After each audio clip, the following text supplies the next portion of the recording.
Bienvenidos a una edición más de Reinventando la Profesión, programa producido por la Barra Mexicana Colegio de Abogados. En esta ocasión nuestro tema es la libertad de expresión.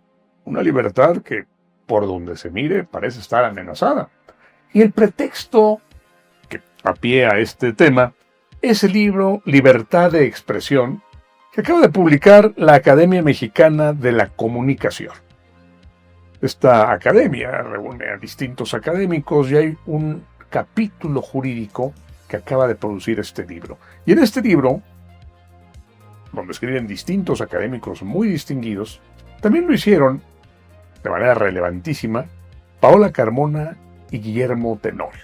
Paola es bien conocida, es una investigadora de la Escuela Libre de Derecho, experta en derechos humanos, y Guillermo, investigador, profesor de la Universidad Panamericana, experto en libertades de expresión, de información, y escribió un artículo interesantísimo sobre la libertad de expresión en el mundo digital. Les hago la misma pregunta y empezamos contigo, Paola. Venga. ¿Está amenazada la libertad de expresión en México? Por supuesto. Cada vez se reduce más la posibilidad de decir y de hablar en el país, tanto de manera privada como de manera pública. Cada vez hay mayores controles en medios públicos, cada vez hay mayores controles en lo que sería también las redes sociales, en fin, cada vez tenemos menos libertad para poder decir lo que queremos. Guillermo. Bueno, mira, Gerardo, a mí me parece que hoy la libertad de expresión, no solamente en México, sino en buena parte de los llamados sistemas democráticos, se encuentra completamente amenazada. Entre aquellos que consideran a la libertad de expresión desde una perspectiva absolutista, es decir, que la libertad de expresión la consideran como un fin en sí mismo y a la cual no se le pueden poner límites, y aquellos que consideran que al contrario, que a la libertad de expresión no solamente se le deben poner límites, sino se le deben poner límites extremos, ¿no? Y esto pues tiene consecuencias directas en todo lo que nosotros hacemos en materia de libertad de expresión. Para aquellos que consideran a la libertad de expresión desde una perspectiva absolutista, sin posibilidad de ponerle límites, pues plantean una libertad de expresión avasalladora, ¿no? Efectos como el discurso de odio, efectos como la invasión a la privacidad, efectos como los influencers y todas estas fenomenologías que vemos cotidianamente plantean este modelo de libertad de expresión en donde la libertad de expresión, dicen ellos, me alcanza para lo que sea. Por el contrario, aquellos que piensan en límites extremos, pues plantean esquemas de cercenar la libertad de expresión, unos límites que no solamente tienen que ver con aquellas políticas encaminadas desde el Estado a censurar, sino también desde una lógica social como puede ser la famosa cultura de la cancelación, que no es otra cosa más que la imposibilidad de poder dialogar, de poder construir abiertamente un diálogo que potencie la democracia y desde luego la libertad de expresión. Y a partir de esta reflexión, Guillermo, ¿estamos de acuerdo, Paola, Guillermo, en que no puede haber democracia sin libertad de expresión? No. O sea, si no podemos saber qué ofrece el candidato, si es honesto, si es competente aquella señora que quiere ser diputada o aquel hombre que quiere ser senador, no podremos tener una democracia. Pero déjame retomar lo que dice Guillermo, Paola. ¿Se vale decirlo todo o no? ¿Cuál es el límite? El Pacto de San José, la Convención Americana, dice, bueno, cuando no hay discurso de odio, que no Sí. se... Pero cuando yo digo la señora, porque no la quiero, la señora mató a su hijo. Es una mentira, es una villanía. ¿Puedo decirlo o no puedo decirlo? Pero a lo mejor sí mató a su hijo. Entonces, la gente tiene que saber eso. Bueno, lo que sucede es que hay, obviamente, el artículo 6º constitucional se establecen límites. Muy vagos. Muy vagos, pero se establecen límites. O sea, vamos, ningún derecho humano es absoluto. Siempre va a haber límites. Sí, la libertad de expresión tiene también la parte de, como un límite, o digamos, tiene las condiciones, o sea, que se presenten las condiciones de pluralidad y de veracidad. O sea, vamos, si tú quieres difundir, por ejemplo, información, ¿no? Lo que tienes que hacer es precisamente contrastar lo que tú estás haciendo con los hechos que se presentan en la realidad. ¿sí? Esa es la condición de veracidad. Y la pluralidad también te da para que, o sea, vamos, que para que tú puedas escuchar diversas voces, o sea, no solamente escuches, solamente te limites a una, que es precisamente uno de los peligros que se presentan cuando se quiere restringir la libertad de expresión al máximo. O sea, el peligro, además de los discursos de odio, también es la sombra del pensamiento único, ¿sí? Porque si todos pensamos igual, entonces, bueno, pues para qué, casi para qué respiramos, ¿no? ¿Cuáles son los límites, Guillermo? Desde el punto de vista de Guillermo Tenorio, un experto en este tema, has dedicado casi toda tu vida a estudiar. Es claro que los límites, tanto en el sistema interamericano como en el sistema nacional, pues están marcados en los documentos matrices, ¿no? La Convención Americana de los Derechos Humanos, la Constitución, son como que los límites genéricos, como tú bien los apuntas. Y estos límites, pues evidentemente caen en un conjunto de disposiciones normativas en las distintas legislaciones secundarias que hablan de estos temas, ¿no? Desde, por ejemplo, la violencia política de género en materia electoral o la calumnia en materia electoral, hasta, por ejemplo, una ley de responsabilidad para la protección del honor, vida privada y propia imagen en la Ciudad de México, o la famosa ley Olimpia o la famosa ley Ingrid. Si te das cuenta, inclusive, por ejemplo, en materia de salud pública, ¿no? O sea, un publicista que dijera, oye, pues yo tengo libertad de expresión para hacer lo que me dé la gana, pues en realidad no, pues porque hay un reglamento a la Ley General de Salud en materia de publicidad que pone muchos límites a la libertad de expresión para que podamos decir lo que queramos, ¿no? Entonces esos límites sí se materializan en la legislación secundaria, no solamente quedan en esta construcción constitucional del orden público, la salud pública, la moral pública, ¿no? Hay un aterrizaje en la legislación secundaria, por ejemplo, en materia de clasificación de contenidos, que no es un acto de censura, es clasificación de contenidos para que un público determinado pues no reciba información que no le corresponde. Desde luego que hablar de límites, pues también está hablar de, porque tú me preguntaste en clave de Guillermo Tenorio, ¿no? Hablar de límites, pues no solamente es hablar de toda esta construcción jurídica que vemos en el sistema interamericano que aterriza en el sistema nacional, sino también, pues tiene mucho que ver con lo que somos cada uno de nosotros como ciudadanos, ¿no? Y déjame entrar ya a tu tema, Paola, el derecho a réplica. Cuando nos conocimos, Guillermo, bueno, ya nos conocemos de antes, yo estaba en el IFAI, el entonces del IFAI. O sea, yo leí en los periódicos cosas absolutamente falsas. El señor Laveaga llegó y corrió a todos. Yo no corría a nadie. O sea, entonces, yo me sentía molesto. Entonces, yo mandé una carta a los periódicos que decían, yo no corrí a nadie. Tal y tal renunciaron y entraron tal y tal. Son los únicos movimientos. No, eso ya no lo podemos decir. O sea, pero la libertad de expresión la tiene el periódico, pero no el servidor público. Déjame ponerme del lado del servidor público. Mandaba una carta que no aparecía. Yo creo que a veces la falta del derecho a réplica, tu tema, Sí, el libro que abordas con gran agudeza en este libro, que por cierto que coordina Guillermo, en este esfuerzo, ¿por qué el derecho a réplica no se atiende? ¿Por qué los periodistas no te dan derecho a réplica? Bueno, te insulté, yo dije que eres una ladrona. Vas a decirme que no es cierto. A ver, lo que sucede es que sí existe un derecho de réplica, sí está regulado por el artículo 6 constitucional, sí se presenta, pero también, a ver, tenemos que partir también de varios supuestos. Primero, en el caso de que se te niegue el derecho de réplica, pues, puedes acudir a la instancia que sería el juzgado de distrito para que, siguiendo el procedimiento, se otorgue el derecho de réplica. Ahora, ¿qué es lo que sucede? Tienes también que partir de la base de quién está presentando ese derecho de réplica. Si tú estás presentando la solicitud para que se te reconozca el derecho de réplica como Gerardo Laveaga, no hay ningún problema. El detalle es que aquí entraríamos a otro tipo de discusión. Los servidores públicos tienen libertad de expresión y si los servidores públicos también tienen derecho al derecho de réplica. Aquí es a ver, hay una corriente que establece que no, que quien, o sea, ¿por qué?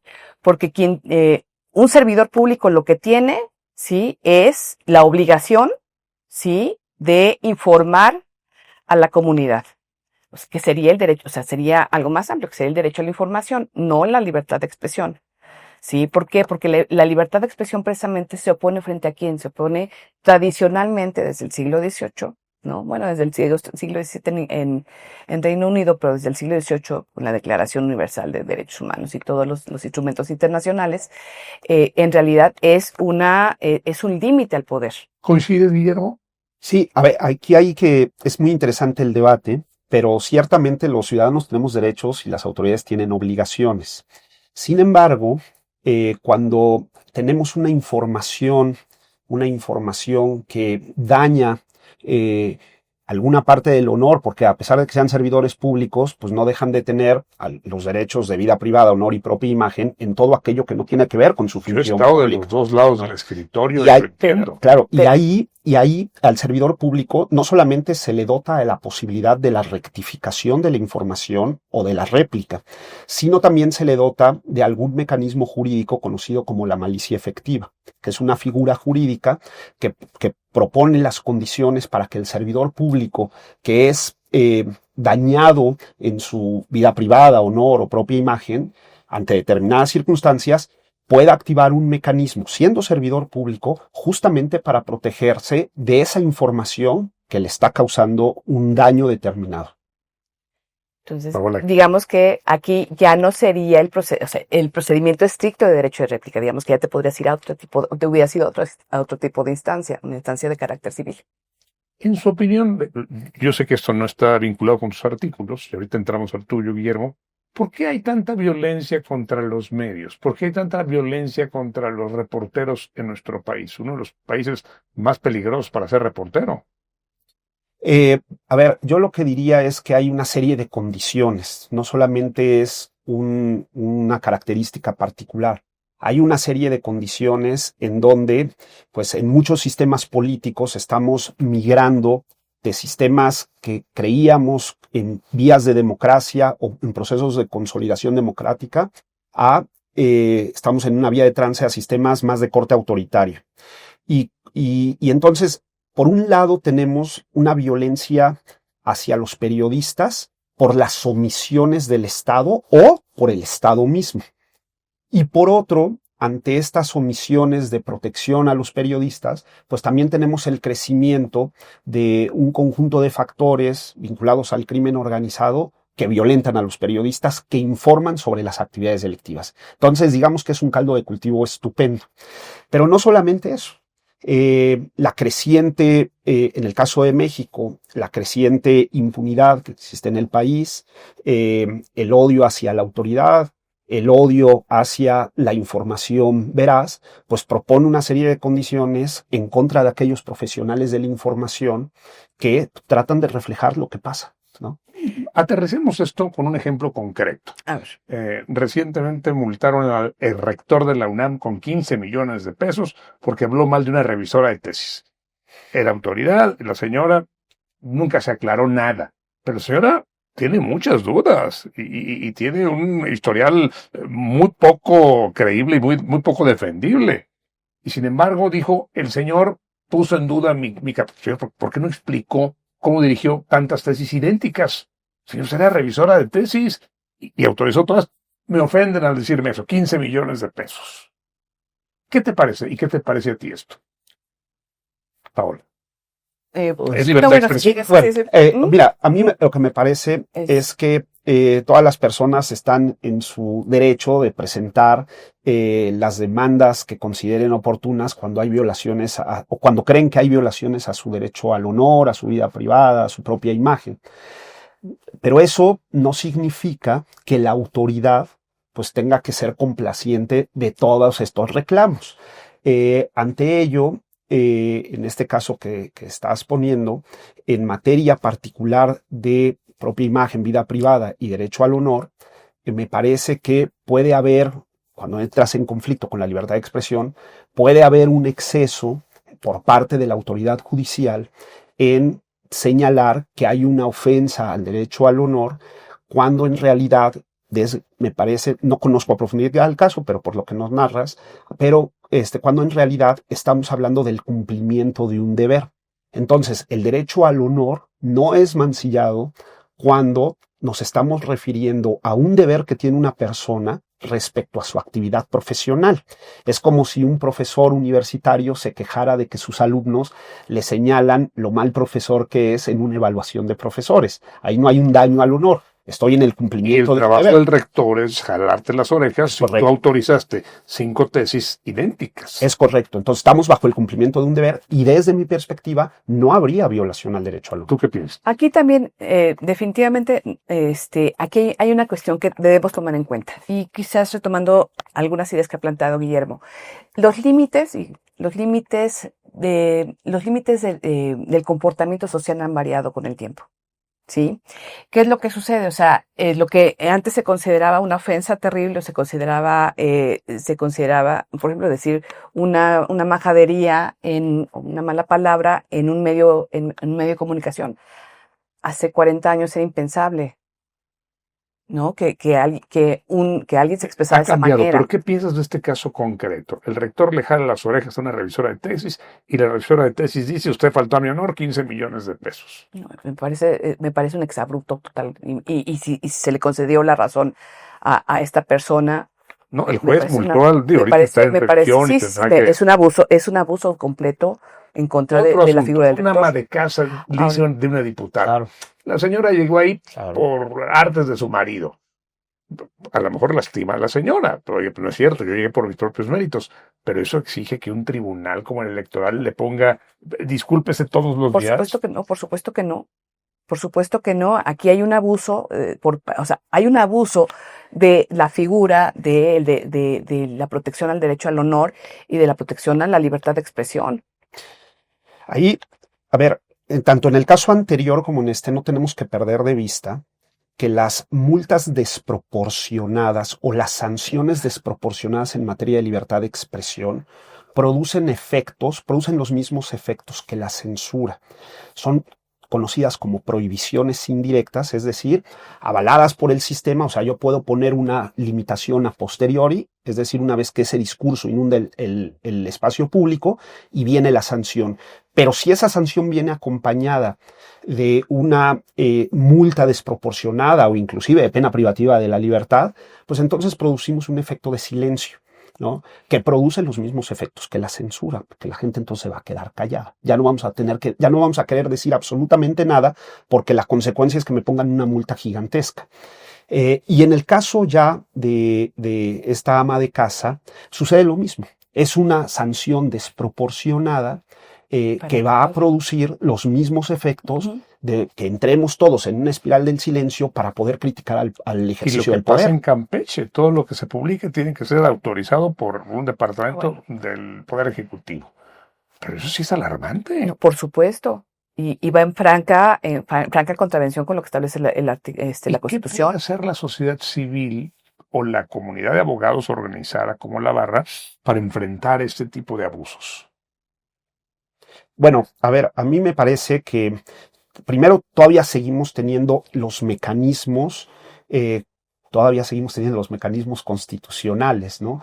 En el cual, pues México ha adoptado todo un estándar en materia de libertad de expresión, en donde este tipo de actividades estarían llamadas a que se sancionaran y que evidentemente protegiéramos la libertad de expresión de los ciudadanos mexicanos de la manera más robusta posible.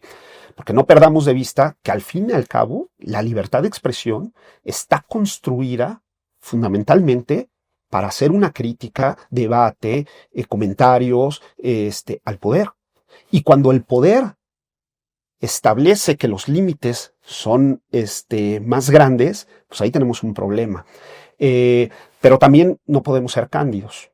Y esto hay que decirlo, México y otros países llamados democráticos, pues están en este camino de transición, en una transición hacia sistemas de corte más autoritario, en donde pues toda la conformación del poder empieza a vaciar ciertos procedimientos que tenemos los mexicanos para que se garanticen estos derechos, y ahora se vuelve como un camino cada vez más cuesta arriba poder generar las mejores condiciones para que la libertad de expresión se Esta viva. transición de la que habla Guillermo, Paola, hice la pregunta y creo que no quedó respondida, o no entendí la respuesta, o no me satisfizo. Dijo el gobernador de Veracruz, un gobernador de Veracruz hace poco, o hace algunos años, Yo les digo a los compañeros de la prensa, pórtense bien para que ya no los maten. Vuelvo con mi pregunta. ¿Por qué hay tanta violencia contra los reporteros? ¿Qué está fallando en nuestro marco jurídico o político? A ver, eh, en el marco, a ver, aquí, como te decía anteriormente, se han roto los límites, ¿sí? Del discurso público, ¿sí? ¿Qué es lo que sucede? La Comisión Interamericana de Derechos Humanos ha señalado de manera muy clara que precisamente una de las razones por las cuales ha aumentado el número de periodistas asesinados se deriva de la agresión también que viene por parte de las autoridades. Desde el presidente de la República, en un discurso confrontador y en un discurso violento, ¿sí? En contra de las autoridades, de los periodistas. Paula, perdón la interrupción, que si tú dijiste algo malo de mí, yo te pueda como autoridad demandar y exigir una réplica, porque cuando hay violencia es porque el sistema jurídico no tiene una respuesta eficaz. ¿Para qué voy a matar yo a una gente si puedo demandarla de manera correcta, pública? Como no se puede, pero pienso en este gobernador de Veracruz, pues como no puedo hacer nada y dicen que soy un ladrón, pues los mato, los mando a matar. Se vale, ¿eh? No, por supuesto que no. Pero no está fallando entonces nuestro marco, o sea, sobre libertad de expresión. Por supuesto, o sea, vamos, quizás la primera contención sería ese derecho de réplica. Sí, ¿y qué es lo que sucede? O sea, uno, la gente en muchas ocasiones ni siquiera los periodistas conocen este derecho, que tienen este derecho. Dos, ¿qué es lo que sucede? Se tiene que someter, que fuera una de las críticas que se hacían a los reglamentos anteriores, una de las críticas que se hacían era precisamente que el medio de comunicación se convertía en juez y parte, que es precisamente el caso que tú nos acabas de mencionar, o sea, tu caso personal, ¿no? O sea, no te quisieron publicar la réplica. Vamos, si hubiera más apertura, bueno, pues obviamente. ¿Y qué es lo que sucede? Si el medio no te da la réplica y te vas al procedimiento civil ante un juez de distrito, ¿qué es lo que sucede? Es larguísimo y entonces te enfrentas a otro tipo de... Cuando sale la decisión ya nadie se acuerda de la asunto. Exactamente. Y más aún en una época en la que la información avanza a velocidades vertiginosas. Este libro, publicado por la Academia Mexicana de la Comunicación, que coordinó Guillermo Tenorio e Hilda Nucci, también tiene otros comentarios importantes, como Claudia de Buen, que fue presidenta del colegio, como Raúl Contreras, que fue director de la Facultad de Derecho. Estás tú, Paola, está Luis Raúl González Pérez, que ahora es el presidente del Consejo Asesor Jurídico de la Academia. También está Ricardo Homs, presidente de la propia Academia. ¿Qué tendríamos que decir del libro como autores que somos los tres de este trabajo? A ver, yo diría que es un repensar la libertad de expresión en clave jurídica a propósito de este comentario que que tú pusiste sobre la mesa sobre una crisis institucional, sobre una crisis del Estado de Derecho, del Estado constitucional democrático de derecho que aspirábamos en México. Porque este vaciado de instituciones al cual tú te refieres, de las instituciones jurídicas, pues tal parece que nos presenta un escenario sin retorno. Bueno, pues este libro un poco habla sobre estos desafíos, habla sobre las consecuencias que tienen estos desafíos en la libertad de expresión, pero también hace o enfatiza una labor muy ciudadana de decir, oye, pues tenemos que defender esta libertad, porque esta libertad pues no solamente propicia las mejores condiciones para el desarrollo personal de cada uno de nosotros, sino también que en términos de comunidad, en términos políticos, es una libertad que propicia las mejores condiciones para que una sociedad como la mexicana pues tenga unas mejores condiciones de convivencia social, ¿no? ¿Qué tendrás que decir del libro, Paola, para cerrar nuestro programa? Es un libro que no está dirigido exclusivamente a abogados, ¿sí? Y eso precisamente abre y digamos, es una herramienta precisamente para periodistas, para comunicadores, para publicistas y para el público en general, para que conozcan precisamente en qué situación nos encontramos, cuáles son los retos y qué podemos esperar también de las instituciones legales. Pues Paola, Guillermo, podemos seguir platicando horas de este tema que da para, no horas, para semanas, para años, para vidas enteras. Pero el tiempo se nos ha terminado. Guillermo, Paola, muchas gracias por estar con nosotros. Y a usted que nos acompaña, muchas gracias y nos vemos en la próxima sesión.